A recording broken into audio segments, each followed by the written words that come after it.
Several local filmmakers were featured at the 6th Annual Eastern Connection Film Festival held in Kahnawà. KTV attended the festival and got to chat with some of the participants. Well, we always strive to make the audience react, and when we get that reaction, then our job is done. So it's like a kind of like a thrill, you know. Every year we keep coming back, we keep trying to pushing ourselves to make better movies, better quality, even though we have no real budget, but we still try to make it look like a studio production, and I think we always achieve it. It was definitely stressful. There were many scenes where I almost cried, fainted, quit. But watching the movie back, I said there's little things that motivate me, like, oh, I could have done that better. If I just got one more crack, I could do it again. So now there's like a fire lit. So I definitely got to try again. It makes it that we know each other, we know how to work. It's like at the point that we actually complement each other almost perfectly at that point. And because of that, it's just like we push each other every time. So it's like every time we get there, it's like, okay, I want to do this, but like I'm not quite there. And then the other one just like push you to be able to get over that like little bump that you need. We were trying to do everything original, so everything from the sound effects to the lighting design to the costume to the acting and everything, you know.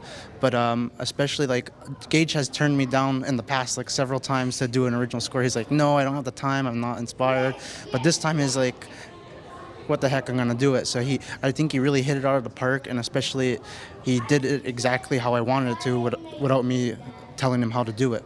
You know, he basically made what those movies used to sound like in the 60s and the 70s. It makes me feel really, really great. There was a lot of strategic planning. I actually started working on the film in June, and we only filmed it in January, and then it was only released in April. A week after the film was launched, first of all, it was launched on CBC, the digital platform.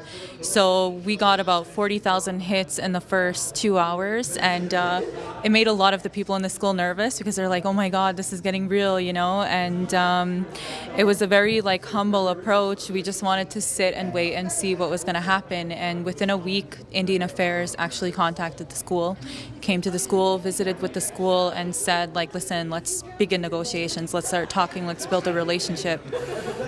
So that's something that's really, really positive, and CBC and everybody is really happy because this is the reason why we make these films. It's for social change. But one of the things about filmmaking is that, yes, I'm the writer, director, producer, so it looks like I'm the one who made the project, but nobody ever makes the film alone, and it was definitely a collaborative effort, you know, right down to the musicians who wrote the score, all the families, everybody that's in the school. We really worked really hard together. There were different organizations that started fundraisers on behalf of Gurdiwa Nordu, and then we simultaneously launched an Indiegogo fundraiser for the school. So we've raised about 9,000 American. As a mother, as a parent of the school, I was really upset because I said, you know, we're trying so hard to revitalize our language. We're fundraising. It's almost like a part-time job being a parent at that school. And we all have full-time jobs in our families, like as Wandahawi had stated in the film.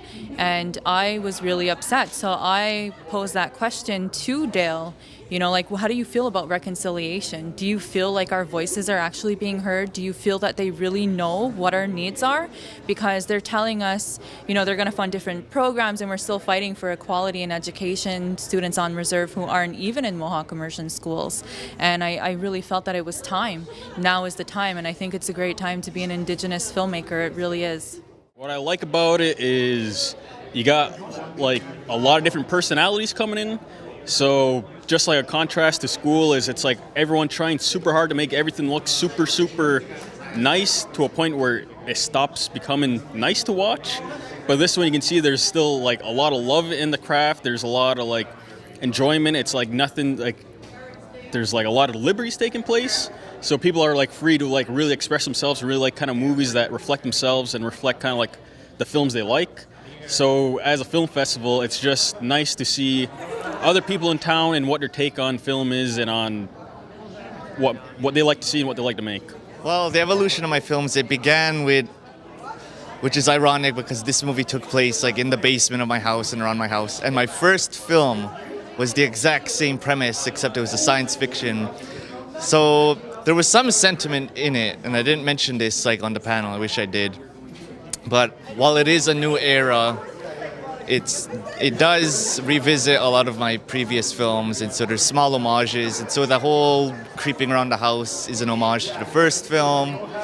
The tape recorder you see, the witch mask, like they're all paying tribute, and I guess a farewell to the first era of films, and like this is gonna be the harbinger of 5 more years. It's a 13-minute film, but I would say 13 hours of collecting sound effects and aligning them and making sure like the audio levels don't peak, and so that was the most work, was creating a soundscape that like is truly experienced when you wear headphones.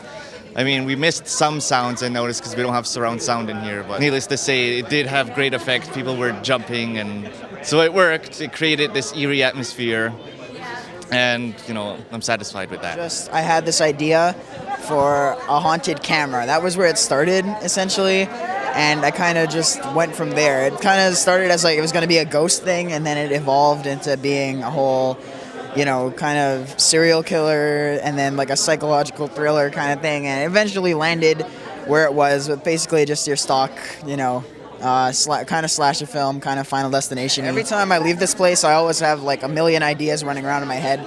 I never leave here without inspiration. It's awesome to just see everybody else, it's just that thought that, if they can do it, why can't I do it?